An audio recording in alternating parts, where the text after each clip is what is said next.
Unajua sekta binafsi ni wawekezaji.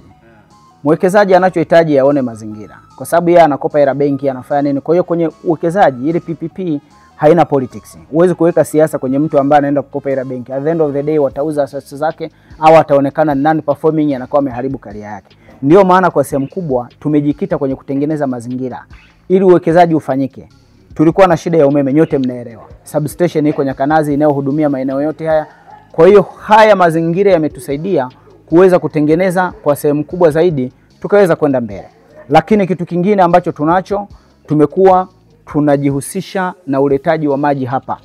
Kitu kingine ambacho tunacho ni uwekezaji hata wa barabara na vitu vingine. Tunapowekeza katika mazingira mazuri kama haya, tumeona wenyewe, nimeshasema habari ya kilimo, habari ya bwawa la umwagiliaji, habari ya soko la Rusaunga. Hii yote inawavuta watu sasa, wanaona kwamba kumbe Biharamulo sasa kuna mazingira mazuri ya sisi kwenda kufanya biashara tukapata faida. Kwa sababu at the end of the day mtu anayekuja kwenye uwekezaji anataka apate faida. Sisi leo serikali inaleta kuhudumia watu, lakini mwekezaji anahitaji faida, haleti huduma.